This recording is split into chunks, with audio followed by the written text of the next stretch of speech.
Hello दोस्तों, स्वागत है आप सभी का हमारे यूट्यूब चैनल सत्येंद्र गुरुजी पे। दोस्तों, इस वीडियो में हम आपके लिए मैथ के कुछ इंपॉर्टेंट प्रश्न लाए हैं जो आने वाले सभी परीक्षा RRB, NTPC, group D, LP technician, RPF, SSC GD इत्यादि के लिए काफ़ी इंपॉर्टेंट है।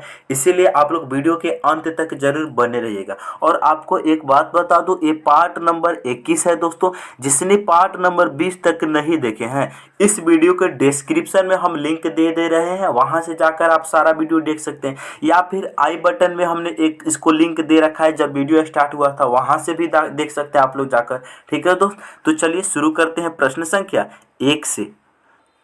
प्रश्न संख्या 1 काफी इंपॉर्टेंट और बढ़िया क्वेश्चन है दोस्त। ध्यान से यहाँ पर हम लोग देखेंगे कितना इंपॉर्टेंट है। क्वेश्चन कह रहा है, विकास 4 रुपया के 5 केले खरीदता है, 5 रुपये में 4 केले बेच देता है, उसका लाभ प्रतिशत ज्ञात करें। मेरे दोस्त, जब भी आपको जिंदगी में कहीं ऐसा क्वेश्चन आपको मिले ना, तो जो हम कंसेप्ट बता रहे हैं इसको कहीं कॉपी पे आप लिख लेंगे। आपको करना क्या है मेरे दोस्त, जो वस्तु है उसे पहले लिखना है, जो रुपया है उसे बाद में लिखना है। जैसे यहाँ देखेंगे 4 रुपया के 5 केले खरीदता है, यानी 5 केले खरीदता है। देखो ध्यान से, 5 केले खरीदता है कितना रुपया में? 4 रुपया में। तो रुपया को हमेशा बाद में लेना है। यहाँ देखेंगे अगला स्टेप में क्या बोला है, 4 केले 5 रुपये में 4 केले बेच देता है, यानी 4 को केला बेचता है कितना? 5 रुपया में। ठीक है मेरे दोस्त, जो ऊपर वाला होगा ये सीपी होगा, सीपी का मतलब क्रय मूल्य। जो नीचे वाला होगा एसपी होगा, एसपी का मतलब विक्रय मूल्य। बातें को समझ रहे कि नहीं, ये बताइए यहाँ तक दोस्त आपको समझ में आया कि नहीं। 5 को केला 4 रुपया में खरीदा, उसको बेचा, 4 गो केला 5 रुपये में बेच दिया। ठीक है दोस्त, हम ऐसे लिखेंगे, जो वस्तु होगा उसे पहले लिखेंगे, जो रुपया होगा उसे बाद में लिखेंगे। ठीक है, 5 वस्तु बेचता है, 5 वस्तु 4 रुपये में खरीद देता है, ये हो जाएगा हमारा सीपी क्रय मूल्य। अच्छा, 4 केला 5 रुपये में बेचता है, ये हो जाएगा हमारा सेलिंग प्राइस यानी कि विक्रय मूल्य। अब देखो इनको करना क्या मेरे दोस्त, कुछ नहीं, क्रॉस गुना करना। कैसे? 4 को 4 से गुना करके ऊपर लिख देना, 4 चौका कितना हो जाएगा? 16 रुपया हो जाएगा। अच्छा, इनको गुना करके मेरे दोस्त, इनको जो गुना करके नीचे लिखना, इनको गुना करके नीचे लिखना, बस तरीका को समझिए। 5 25 रुपया, जैसे हमने किए हैं वैसे आप समझे हैं कि नहीं। इनको नीचे से ऊपर गुना करना, इसको लिख देना ऊपर, इनको ऊपर से नीचे गुना करना, लिख देना नीचे। अब देखो कोई चीज़ 16 रुपया का था, 25 रुपये में बेचा गया, इसका मतलब यहाँ पर उसको प्रॉफिट कितना हुआ? 9 रुपया का प्रॉफिट हो रहा है। अब देखो हम इसका प्रॉफिट प्रतिशत निकालने के लिए क्या करते हैं, प्रॉफिट प्रतिशत निकालने के लिए सीपी बेस में लेते हैं। 9 रुपया का प्रॉफिट हो रहा है किस पे भाई? 16 रुपया पर, 16 से डिवाइड, प्रतिशत में बदलना है इसीलिए 100% का सिंबल लगा देंगे। अब हम इनको काटेंगे। देखो दोस्त, 4 से काटेंगे तो ये हो जाएगा 25 चौका 100, 4 से 16 को काटेंगे तो 4 बार में, कुल मिलाकर ये कितना हो जाएगा? 9 गुना 25 कितना हो जाएगा? 225 हो जाएगा, आप बाटा 4। अब दोस्त इनको जब हम भाग करेंगे ना, 225 को जब हम 4 से भाग करेंगे तो ये आएगा 56.25%। इस क्वेश्चन का सही जवाब होगा। हम उम्मीद कर रहे हैं कि ये क्वेश्चन आपको समझ में आ जाएगा। आप जैसा भी एग्जाम देंगे, आपके पेपर में अगर ये क्वेश्चन आता है, चाहे इस वैरायटी का कोई दूसरा भी क्वेश्चन आता है, आप चुटकी बजाते हैं उसको सॉल्व कर सकते हैं। ठीक है दोस्त, नहीं समझे तो हम एक बार और समझाते हैं। ठीक है दोस्त, क्योंकि आप 5 को क्वेश्चन पढ़िए, लेकिन आपको दिमाग में सेट हो जाना चाहिए कि किस प्रकार से इसको बनाया जा रहा है। ध्यान से देखेंगे, हमने आपको क्या बोला, क्वेश्चन बोल रहा है विकास 4 रुपया के 5 केले खरीदता है, 5 रुपये में 4 केले बेच देता है, उसका लाभ प्रतिशत ज्ञात करें। यानी 5 केले वो खरीदता है 4 रुपया में, बात को समझिए। तो 5 को केला खरीदता है 4 रुपये में, तो 4 को हम बाद में लिखेंगे, यानी रुपया को हमेशा दाहिने बगल लिखना है। ठीक है। अच्छा, बेच देता है 5 रुपये में 4 केले, यानी 4 को केला वो बेच देता है कितना? 5 रुपया में। ऊपर वाला खरीद रहा है तो ये सीपी होगा, नीचे वाला बेच रहा है तो एसपी होगा। बातें को समझ रहे। अब देखो दोस्त, आपको करना क्या है, कुछ नहीं, इनको गुना कर देना है नीचे से ऊपर, यहाँ पर लिख देना है 4 चौका 16 रुपया। अच्छा, ऊपर से नीचे गुना कर देना, इनको इसको लिख देना यहाँ पर 25 रुपया। बातें को समझिए। अब देखो कोई चीज़ 16 रुपये का था, 25 रुपये में बेचा जा रहा है, इसका मतलब 9 रुपये का उसको लाभ हो रहा है। ठीक है, लेकिन हमें चाहिए लाभ प्रतिशत। लाभ प्रतिशत चाहिए यानी प्रॉफिट प्रतिशत चाहिए, तो कितने का प्रॉफिट हो रहा है, 9 रुपये का। अच्छा, प्रॉफिट हमेशा सीपी पर निकलता है यानी क्रैमुल पर। क्रैमुल कितना है, 16 रुपया। प्रतिशत में बदलना है, 100% का सिंबल लगा देंगे, 100% से गुना कर देंगे। अब हम इनको जब सॉल्व करेंगे तो मेरे दोस्त आएगा ऑप्शन नंबर डी, इस क्वेश्चन का सही जवाब होगा। हम उम्मीद करते हैं कि ये क्वेश्चन को आप बहुत ही अच्छे तरीका से समझ गए होंगे। आज के बाद पेपर में ऐसा क्वेश्चन कभी भी आपके सामने आएगा तो आप अच्छे से सॉल्व भी कर लेंगे। अब हम लोग बढ़ते हैं नेक्स्ट क्वेश्चन की ओर। चलिए, अगला क्वेश्चन है, ध्यान से देखकर है। दो संख्याओं का योग 20 है और उनका गुणनफल 96 है, तो उन संख्याओं का अंतर ज्ञात कीजिए। आपके सामने आरआरबी एनटीपीसी 2021 का क्वेश्चन है। क्वेश्चन को समझ रहे हैं, दो गो संख्या है जिनका संख्या के योग कितना है, 20 है और गुणनफल 96 है, तो उन संख्याओं का अंतर बताना। मेरे दोस्त मेरे भाई, सबसे पहले मान लेते हैं एक संख्या x है और एक संख्या y है। इन दोनों का जो योगफल है ना, वो कितना है, 20 है। क्वेश्चन ने दिया है। अच्छा, इन दोनों का गुणनफल यानी x गुना y कितना है भाई, 96 है। बातें को समझ रहे हैं। अब हमें अंतर बताना है, हमें बताना है x माइनस y का अंतर क्या होगा, हमें यही बताना है।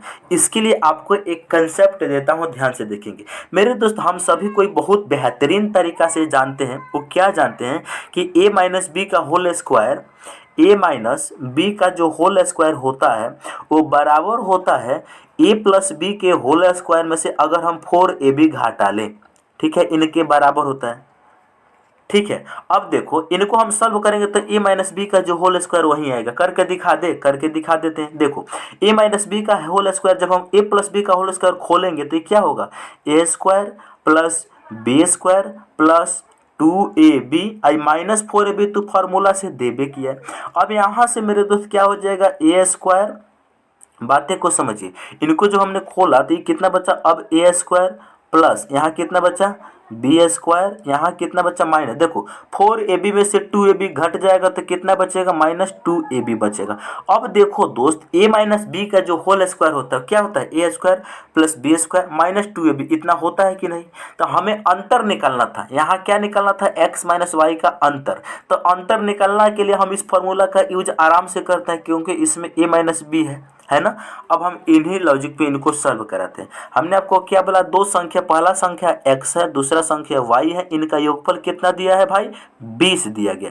अच्छा, इनका गुणनफल कितना दिया है, x गुना y कितना दिया है, x गुना y दिया है 96। हमें निकालना है इनका अंतर। तो अंतर के लिए हम ये फार्मूला यूज कर सकते हैं जो अभी हमने लिखा है, क्या, x माइनस वाई का जो होल स्क्वायर होगा ना, वो बराबर होगा मेरे दोस्त x प्लस होल स्क्वायर के, x प्लस वाई के होल स्क्वायर में से अगर हम 4ab घटा देंगे तो इनके बराबर होगा। ठीक है, अब वैल्यू पुट कर दो, कुछ नहीं, x प्लस बी का होल स्क्वायर यानी x प्लस 20 के जगह पर हम 4 को लिख सकते हैं, सॉरी x प्लस वाई के स्थान पर हम 20 लिख सकते हैं। देखो, x प्लस वाई के वैल्यू 20 है तो हम 20 लिख सकता हूँ, बिल्कुल 20 लिख सकते हैं। इनका स्क्वायर माइनस 4 गुना ए बी के जगह पे बताओ दोस्त, यहाँ पर क्या लिखा है, यहाँ पर लिखा है ए बी के जगह पर हम क्या लिख सकते हैं भाई, ए बी के जगह पर हम क्या लिख सकते हैं, अपने से बताओ। ए बी की जगह पर यानी ए बी की जगह पर, ए बी नहीं मेरे दोस्त, यहाँ हमने गलत बता दिया, ए बी नहीं एक्स वाई लिखो।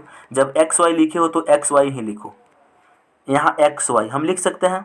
बातें को समझ रहे हैं। अब देखो, यहाँ एक गुना नहीं है, एक्स वाई है, छोटा एक्स बना लेने दें, चलिए छोटा एक्स ही बना लेते हैं, एक्स वाई है। मेरे दोस्त देखो, यानी कि एक्स प्लस वाई का वैल्यू कितना है, 20, तो 20 का स्क्वायर हम कर देंगे -4 गुना एक्स वाई के जगह पर हम कितना रखेंगे, एक्स वाई के जगह पर हम 96 रख सकता हूँ, बिल्कुल। अब देखो दोस्त, 20 का स्क्वायर कितना हो जाएगा, 400 हो जाएगा, माइनस ये हो जाएगा, इसको गुना करेंगे 4 गुना 96, 6 चौका 24 के 4 कैरी कितना, 2 9 चौका 36 और 2 38 यानी 384। 400 में से 384 घटेगा तो 16 बचेगा। जो 16 वैल्यू है मेरे दोस्त किनका है, एक्स माइनस वाई का होल स्क्वायर का वैल्यू है। तो यहाँ से एक्स माइनस वाई का वैल्यू नहीं निकल सकता है, बिल्कुल। कैसे, एक्स माइनस वाई यहाँ हम कर देते हैं, x माइनस वाई को अगर इधर रोकेंगे तो जो एक्स माइनस वाई के होल स्क्वायर, जो इधर स्क्वायर है बराबर के उस साइड में जाएगा तो रूट बन जाएगा, यानी 16 के ऊपर रूट चढ़ जाएगा। और 16 का वर्गमूल कितना होता है, 4 होता है। तो एक्स माइनस वाई यानी इन संख्या का अंतर कितना आया भाई, 4 आया। 4 ऑप्शन ए में दिया है, तो इस क्वेश्चन का राइट आंसर ऑप्शन ए होगा। हम उम्मीद करते हैं कि ये क्वेश्चन को आप बहुत ही अच्छे तरीक़ा से समझ गए होंगे। अगले क्वेश्चन की ओर अब हम लोग चलते हैं। चलिए नेक्स्ट क्वेश्चन है, कर है जो संख्या में 6 और 5 के अंकीय मान का योग ज्ञात कीजिए। एनटीपीसी 2021 का क्वेश्चन है। अंकीय मान का मतलब क्या होता है, देखो हम आपको कंसेप्ट बता रहे हैं। जैसे यहाँ पर अगर मान लीजिए कोई संख्या यहाँ पर लिखा गया है, ये संख्या है, अगर इसमें हम लोगों से पूछा जाए, इसमें क्या पूछ लिया जाए, इसमें पूछ लिया जाए कि 3 का स्थानीय मान बताइए, तो आप तो सीख चुके हैं, पहले वाले वीडियो में हमने बता रखा है पार्ट नंबर 20 में। 3 का स्थानीय में मान निकालना है तो 3 को लिखेंगे, 3 के बाद 2 अंक है तो 2 जीरो हम लगा देंगे, यही 3 का स्थानीय मान हो जाएगा। अगर आपसे पूछ लिया जाए कि 3 का अंकीय मान बताइए, क्या होगा मेरे दोस्त। अंकीय मान का मतलब होता है वह संख्या का अंकीय मान खुद वह संख्या होता है। जैसे 3 का अंकीय मान कितना हो जाएगा, 3 हो जाएगा। 5 का अंकीय मान 5 हो जाएगा। 7 का अंकीय मान 7 हो जाएगा। 2 का अंकीय मान 2 हो जाएगा। 1 का अंकीय मान 1 हो जाएगा। यानी अंकीय मान कुछ नहीं होता है, सेम वही नंबर होता है। जैसे इस क्वेश्चन में क्या बताया गया है, 6 और 5 के अंकीय मान का योग बताइए। मेरे दोस्त यहाँ पर जो भी नंबर लिखा गया क्या है, जैसे 61 है, उसके बाद में क्या है 82 है, उसके बाद में क्या है 7 3 5 4। हमें बताना है 6 और 5 के अंकीय मान का योग। देखो 6 का अंकीय मान कितना होगा, 6 का अंकीय मान 6 हो जाएगा। 5 का अंकीय मान 5 हो जाएगा। इन दोनों को हम जोड़ देंगे, कितना हो जाएगा, 5 और 6 11। 11 ऑप्शन नंबर डी में दिया है। इस प्रश्न का राइट आंसर ऑप्शन डी होगा। ठीक है दोस्त, उम्मीद है कि आप इस क्वेश्चन को समझ गए होंगे। नेक्स्ट क्वेश्चन की ओर चलते हैं अब हम लोग। चलिए नेक्स्ट क्वेश्चन है, कर है नानी और लीलू की लंबाई का अनुपात 4:3 है। यदि लीलू की लंबाई 1.2 मीटर है, 1.2 मीटर है, तो नानी की लंबाई ज्ञात कितनी है। नानी की लंबाई कितनी है बताना है। एलपी टेक्नीशियन 2018 का क्वेश्चन। मेरे दोस्त मेरे भाई, सबसे पहले आप लोग ध्यान से सुनेंगे और समझने का प्रयास करेंगे।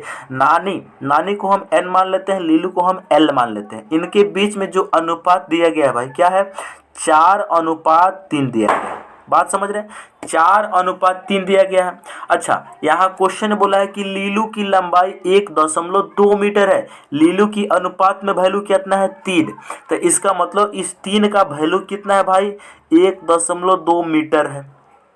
हमें बताना है नानी की लंबाई। मेरे दोस्त यहाँ से 1 का वैल्यू हम नहीं निकाल सकते, बिल्कुल 1.2 को 3 से भाग करेंगे तो 3 चौका 12, समझ रहे, 3 चौका 12, यानी 0.4 मीटर आएगा 1 का वैल्यू। हमें निकालना है नानी यानी 4 का वैल्यू निकालना है। तो 4 का निकालना है तो 0.4 से गुना कर देंगे। 4 का निकालना है तो 0.4 को गुना कर देंगे 4 से, तो कितना हो जाएगा, 4 चौका 16 हो जाएगा। अच्छा, 1 अंक के बाद दशमलव है तो 1 अंक के बाद दशमलव लग जाएगा। 1.6 मीटर ऑप्शन डी इस क्वेश्चन का सही जवाब होगा। हम उम्मीद करते हैं कि एक क्वेश्चन को आप बहुत अच्छे तरीका से समझ गए होंगे। चलिए नेक्स्ट क्वेश्चन की ओर अब हम लोग बढ़ते हैं। अगला क्वेश्चन आप लोगों के सामने कर, यदि x की आय y की आय से 40% कम है, जो x की आय है y की आय से 40% कम है, तो y की आय x की आय से लगभग कितने प्रतिशत अधिक है। एनटीपीसी 2021 का क्वेश्चन है। जो क्वेश्चन बता रहा है ध्यान से सुनेंगे। x और y के बीच में क्या कंपेयर किया है, कर है यदि x की आय y की आय से 40% कम है, अगर y का वैल्यू मान लेते हैं 100 है, ठीक है, तो x की आय कितना हो जाएगा, y का अगर 100 रुपया कमाता है तो x कितना कमाएगा, 40% कम, यानी कि 60 रुपया कमाएगा। अब क्वेश्चन ने बोला है तो आप बताइए y की आय x की आय से लगभग कितने प्रतिशत अधिक है। देखो y की आय x की आय से एक्चुअल में कितना अधिक है, 60 से 100 यानी कि 40 अधिक है, ठीक है। लेकिन हमें प्रतिशत में चाहिए कितना अधिक है भाई, 40 अधिक है। हमें प्रतिशत में चाहिए कितना अधिक, यानी इंक्रीज प्रतिशत निकालना है। मेरे दोस्त मेरे भाई, सबसे पहले ध्यान से सुनेंगे, एक्चुअल में कितना अधिक है 40, तो इसको ऊपर लिखेंगे। किससे कंपेयर किए हैं हम, 60 से कंपेयर किए। x से कंपेयर किए हैं तो इसको नीचे लिखेंगे। प्रतिशत में बदलना है इसीलिए 100% से हम गुना कर देते हैं। ठीक है दोस्त, अब हम 20 से इसको काटेंगे 2 बार में, 20 से इसको काटेंगे 3 बार में। 2/3 गुना 100 है, इनको अब हम सॉल्व करेंगे तो ये कितना हो जाएगा, 200 ऊपर हो जाएगा अब बटा 3। इनको हम सॉल्व करेंगे तो जानते हैं कितना आएगा, 3 से भाग करेंगे तो कितना आएगा, 3 छक 18, फिर जाएगा 3 छक 18 हो जाएगा अब कितना, 2 पर 0 20, फिर 3 छक 18, 3 छक 18, ऐसे करते चला जाएगा प्रतिशत, यानी 6.666% आएगा। कौन सा ऑप्शन में दिया है, आपसे लगभग में आंसर पूछा है तो 6.666 को मैं 66.67 लिख सकता हूँ। इसका मतलब ऑप्शन बी इस क्वेश्चन का सही जवाब होगा। दोस्त उम्मीद है कि आप इस क्वेश्चन को जरूर समझ गए होंगे। आज के बाद पेपर में कभी भी ऐसा क्वेश्चन आएगा आप अच्छे से सॉल्व भी कर लेंगे। अब हम लोग बढ़ते हैं अगले क्वेश्चन की ओर। चलिए नेक्स्ट क्वेश्चन है, कर छूट की दर ज्ञात करें जब अंकित मूल्य इतना और विक्रय मूल्य इतना रुपया है। मेरे दोस्त भी देखो पैरामेडिकल एग्जाम में पूछा गया है 2018 में। डिस्काउंट का मतलब क्या होता है, विक्रय मूल्य माइनस अंकित मूल्य माइनस विक्रय मूल्य, यानी कितना % डिस्काउंट दिया गया। डिस्काउंट सबसे पहले हम निकालेंगे तो मेरे दोस्त देखो, चाहे डिस्काउंट % ही डायरेक्ट निकालो। डिस्काउंट प्रतिशत हम जब निकालते हैं तो कैसे करते हैं, सबसे पहले इसमें डिस्काउंट देंगे तो डिस्काउंट कितना देंगे, 1880 रुपये के कोई सामान था, उसको उसने बेच दिया 1598 रुपये में। बातें को समझिए, कितना का डिस्काउंट दिया भाई, 10 में से 8 जाएगा, 2 बचेगा, यहाँ बचा 7, 17 में से 9 जाएगा, 8 बचेगा, यहाँ बचा कितना 17, 17 में से 15 जाएगा 2, यानी 282 रुपये का डिस्काउंट दिया गया है। कितना, 282 रुपये का डिस्काउंट दिया गया। लेकिन हमें चाहिए डिस्काउंट प्रतिशत, तो डिस्काउंट प्रतिशत हमेशा निकलता है अंकित मूल्य पर। अंकित मूल्य कितना है 1880, तो 1880 यहाँ पर हम लिखेंगे। अच्छा, डिस्काउंट 282 रुपये का दिया गया है तो 282 लिखेंगे। प्रतिशत में बदलना है इसीलिए 100% से हम गुना करेंगे। अब हम इनको काट पीट करेंगे, 1 0 से 1 0 कैंसिल हो जाएगा। ठीक है दोस्त, अब देखो, अब हम किस नंबर से इसको हम काट सकते हैं भाई, किस नंबर से हम काट सकते हैं, ध्यान से देखेंगे। अगर हम इनको 4 से काट सकते हैं, नहीं, अगर हम इनको 2 से काटेंगे तो कितना बार में जाएगा, 2 9 दूनी 18 4, ठीक है, 2 से 94 बार में जाएगा, 9 दूनी 18 4 दूनी 8। अब 2 से कितना बार में जाएगा, 1 4 1, यानी 41 बार में जाएगा। अब देखो दोस्त यहाँ पर अब कितना बार में जाएगा, 94 से जब हम काटेंगे 1 से 41 को तो कितना बार में जाएगा, देखो ध्यान से, 4 4 नहीं, फिर 2 से काटो, 2 से इसको काटेंगे हम 5 बार में, 2 बचे 10, 2 से इसको काटेंगे कितना बार में जाएगा, 47 बार में जाएगा। अब देखो दोस्त, अब कट सकता है, अब देखो ध्यान से, इस 47 से 1 से 41 कटेगा, जानते हैं कितना बार में, जानते हैं 3 बार में कटेगा। अब गुना करो, 3 गुना 5, 3 गुना 5 कितना हो जाएगा, 15% का डिस्काउंट दिया गया। 15% किस ऑप्शन में है, ऑप्शन सी में दिया है। इस क्वेश्चन का सही जवाब ऑप्शन सी होगा। हम उम्मीद करते हैं कि एक क्वेश्चन को आप अच्छे से समझ में गए होंगे, कैसे किए हैं ये भी बात को आप समझ गए होंगे। चलिए अगला क्वेश्चन देखते हैं। नेक्स्ट क्वेश्चन है 7 नंबर का, M+3 M+5 M+6 और M+9 और M+12 के माध्य का मान ज्ञात। माध्य का मान क्या होगा, RRB NTPC 2021 shift 1 stage first में पूछा गया। मेरे दोस्त माध्य का मतलब कुछ नहीं होता है, एवरेज होता है। इनको हम कैसे करेंगे, एवरेज का मतलब क्या होता है, टोटल संख्या को जोड़कर टोटल संख्या से भाग दे देंगे, हमारा एवरेज निकल जाएगा या फिर माध्य निकल जाएगा। तो यानी कि यहाँ इनका एवरेज निकालना है। माध्य का मतलब होता है एवरेज। एवरेज निकालने के लिए क्या करेंगे, जितना संख्या बॉटम में आएगा और इन सभी को ऊपर हम जोड़ लेंगे। देखो कितना संख्या, M+3 1, M+5 2, M+6 3, M+9 4, M+12 5, यानी संख्या कितना टोटल संख्या है 5। ठीक है, M+3 M+5 M+6 M+9 M+12 इन सभी को जोड़ेंगे तो M कितना बार आ जाएगा, यानी इन सभी को प्लस करेंगे तो 2 M 2 बार। M को हम काउंट करते हैं 1 2 3 4 5, यानी 5M इनको लिख सकते हैं। कितना, 5M हम लिख सकते हैं। बहुत बढ़िया, प्लस यहाँ देखिए आप संख्या को जोड़ेंगे 3 और 5 8 और 6 14, 14 और 9 कितना हो जाएगा 14 और 9 कितना हो जाएगा 23, 23 में 12 को जोड़ेंगे कितना हो जाएगा 35, यानी 35 हो जाएगा। यानी m को हमने जोड़ा तो 5 बार m आया है इसीलिए 5m लिख लिया। अच्छा संख्या को जोड़ा तो 35 है। यहाँ से देखेंगे दोस्त मेरे दोस्त 5 कॉमन लेंगे तो कितना बचेगा m प्लस 35 को 5 से भाग करेंगे तो 7 बचेगा। अब बटा कितना हो जाएगा 5। अब देखो दोस्त इस 5 से इस 5 को हम काट सकते हैं, हमारे पास बचा कितना m+7। इस क्वेश्चन का राइट आंसर हो जाएगा m+7। किस ऑप्शन में दिया है, ऑप्शन ए में दिया है। इस क्वेश्चन का सही जवाब ऑप्शन ए होगा। हम उम्मीद करते हैं कि ये क्वेश्चन को आप बहुत ही अच्छे तरीका से समझ गए होंगे। चलिए नेक्स्ट क्वेश्चन की ओर अब हम लोग बढ़ते हैं। अगला क्वेश्चन कर रहा है 3 अंकों की छोटी से छोटी अभाज्य संख्या ज्ञात कीजिए। मेरे दोस्त सबसे पहले अभाज्य संख्या नहीं, आपको 3 अंकों की सबसे छोटी संख्या 3 अंकों की सबसे बड़ी संख्या का नॉलेज मैं दे देता हूं। देखो 3 अंक की सबसे छोटी संख्या जो होती है दोस्त, 3 अंक की सबसे छोटी संख्या, ठीक है, कितना होती है आप लोग कमेंट करेंगे। 3 अंक की सबसे छोटी संख्या जो होती है मेरे दोस्त जानते हैं कौन होती है। 3 अंक की सबसे छोटी संख्या होती है 100, ठीक है। अच्छा 3 अंक की सबसे बड़ी संख्या कितना होता है भाई, 3 अंक की सबसे बड़ी संख्या होता है 999। ये बात को आप लोग जानते हैं, लेकिन इसका यूज इस क्वेश्चन में नहीं है। एक्स्ट्रा नॉलेज के लिए हमने इसको बता दिया। देखो आपको मैं यहाँ पर बता दूं 3 अंकों की सबसे छोटी अभाज्य संख्या बताना है। अभाज्य संख्या किसे कहते हैं, वैसे संख्या जिसका वो खुद से कटे, या फिर उसका आप ऐसे भी कह सकते हो वैसी संख्या जिसका HCF 1 हो, यानी उभयनिष्ठ उसमें एक के अलावा दूसरा कुछ ना हो। यानी देखो हम आपको बता जिसका HCF 1 हो, बात समझिए, जिसका HCF जिससे वो कटे वो एक ही हो। जैसे अगर आपको बोले अभाज्य संख्या किसे कहते हैं तो आपका आंसर होगा कि देखो ऐसी संख्या जो 1 से कटे और खुद से कटे, इसके अलावा किसी संख्या से ना कटे, उसे हम अभाज्य संख्या कहते हैं। उसी प्रकार 3 अंकों की सबसे छोटी अभाज्य संख्या बताना। देखो 2 अंकों की जो संख्या होती है 97, ये क्या होती है, ये भी प्राइम नंबर होती है, लेकिन इसको हम नहीं लेंगे क्योंकि 2 अंक है। इसका अगला जो प्राइम नंबर होता है वो मेरे दोस्त देखो 100 नहीं होता, 101 होता है।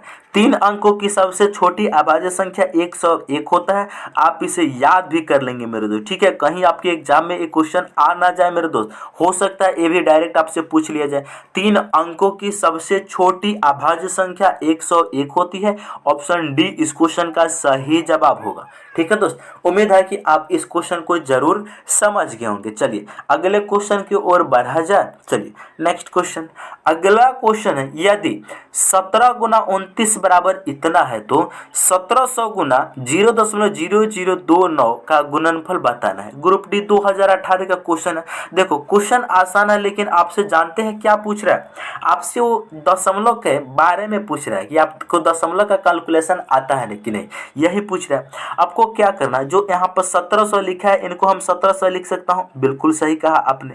अच्छा दोस्त एक बात बताइए, यहाँ पर जो 0.0029 लिखा है इसको मैं डायरेक्ट 29 लिख सकता हूँ, या फिर चाहो ऐसे ही लिखते हैं 0.0029 लिख सकता हूँ। अच्छा दशमलव हटाएंगे, जब दशमलव हटाएंगे तो दशमलव के बदले में नीचे में 1 देते हैं। दशमलव के बाद 4 गो अंक है तो दशमलव के बाद 1 के बाद 4 गो हम 0 लगाते हैं, तो ये कितना हो जाएगा 29/10,000 हो जाएगा। मैं इसको ऐसा डायरेक्ट यहाँ पर ऐसा लिख सकता हूँ, इसे आप मिटा दे, यही समझाना चाह रहा हूँ मेरे दोस्त कि यहाँ पर कितना दिया है 1700 गुना, डायरेक्ट मैं इसको 29 ऊपर लिख देता हूँ क्योंकि 29 के पहले 2 जीरो का कोई वैल्यू नहीं है, बटा नीचे में दशमलव हटेगा तो 1 आएगा, दशमलव के बाद 4 गो अंक है तो 4 गो 0 आएगा, यही इसका मतलब हुआ। सही कहा आपने। अब देखो 1 0 1 0, 2 0 से ही 2 0 को मैं काट सकता हूँ, बिल्कुल सही कहा आपने। ऊपर में कितना बचा 17 गुना 29 बचा, बटा कितना 100 नीचे में तो है ही। अब देखो दोस्त क्वेश्चन आपसे क्या बोला है, 17 गुना 29 का वैल्यू कितना दिया है 493, तो मैं डायरेक्ट यहाँ पे 493 रख देता हूँ, ठीक है। कितना, मैं डायरेक्ट यहाँ पे 493 रख देता हूँ, बटा नीचे में कितना है भाई 100 है, समझ रहे हैं। अब देखो 493 को जब हम 100 से डिवाइड करेंगे तो 2 अंक के बाद दशमलव आ जाएगा, यानी 4.93 यहाँ पर आ जाएगा, यानी 4.93 हो जाएगा। 2 अंक के बाद दशमलव आ जाएगा। किस ऑप्शन में दिया है? ऑप्शन सी में दिया है। इस क्वेश्चन का सही जवाब ऑप्शन सी होगा। हम उम्मीद करते हैं कि एक क्वेश्चन को आप बहुत ही इजीली तरीका से समझ गए होंगे। अगला क्वेश्चन और लास्ट क्वेश्चन, क्वेश्चन नंबर 10 को हम देखते हैं। क्वेश्चन है 0.12 के ऊपर बार को P बटा Q के रूप में व्यक्त कीजिए, जहां P और Q पूर्णांक है और Q बराबर नहीं है 0 के। मेरे दोस्त आपके सामने ग्रुप डी 2022 का क्वेश्चन है। देखो ये फ्रैक्शन का क्वेश्चन है। हम आपको यहाँ पर कंसेप्ट बता रहे हैं, उस कंसेप्ट को आप लोग ध्यान से सीखने का प्रयास करेंगे। देखो क्या बता रहे हैं मेरे दोस्त मेरे भाई, इस जो भी नंबर है इस नंबर को ऊपर लिख देना, ठीक है। ये नंबर देखो हमने आपको क्या बताया है, जब इसको फ्रैक्शन में चेंज करना है ना 0.12 के ऊपर बार है, इसका मतलब क्या हुआ 0.12 बार का मतलब जो है जो 1-2 है ना ये बार बार आ रहा है, 1-2 1-2 1-2 ऐसे ऐसे करके चलता जा रहा है। 0.12 को ऐसा ऐसे चलते जाएगा, इसका मतलब यही है इस क्वेश्चन को। तो इसी को हम शांत करने के लिए 0.12 के ऊपर में बार लगा देते, इसका मतलब बार का हुआ कि बार बार आएगा 1-2, ठीक है दोस्त। तो इसको क्या करेंगे, जो भी यहाँ पर जो संख्या दिया इस संख्या को लिख लेंगे। 12 दिया है तो 12 को लिखेंगे, बाटा में जितने संख्या के ऊपर 12 है नीचे में उतने 9 लगा देंगे। देखो हमने आपको जो बताया कितना है 12 है तो 12 को लिखेंगे, 12 यानी 2 अंक 1 और 2, 12 के ऊपर 12 है यानी 2 अंक के ऊपर 12 है तो नीचे में 2 गुना 9 लगा देंगे, बात खत्म। अब हम इसको 3 से काट सकते हैं, 3 चौका 12, 3 तिरकी 9, 3 तिरकी 9, 4/33 इस प्रश्न का राइट आंसर हो जाएगा। 4/33 कौन सा ऑप्शन में दिया है? ऑप्शन बी में दिया है। इस क्वेश्चन का सही जवाब ऑप्शन बी होगा। इस क्वेश्चन को आप समझे हैं कि नहीं समझे? नहीं समझे एक बार और समझे। हमने आपको बोला जो भी संख्या दिया है उसको लिख लेंगे, बटा में जितने अंक के ऊपर बार है उतने 9 नीचे में लगा देते हैं। 2 अंक के ऊपर बार है तो 2 को 9 लग जाएगा। जब इसको 3 से काटेंगे तो 3 चौका 12 आई कट जाएगा, 3 तिरकी 9, 3 तिरकी 9, 4/33 इस क्वेश्चन का सही जवाब ऑप्शन बी होगा दोस्त, ठीक है दोस्त। चलिए तो मैं उम्मीद करते हैं कि आप लोग सभी प्रश्नों को बहुत ही अच्छे तरीका से समझ गए होंगे। यदि आप हमारे चैनल पर पहली बार आए हैं तो चैनल को जरूर सब्सक्राइब करें और अपने दोस्तों के पास शेयर करें। मिलते हैं नेक्स्ट वीडियो में।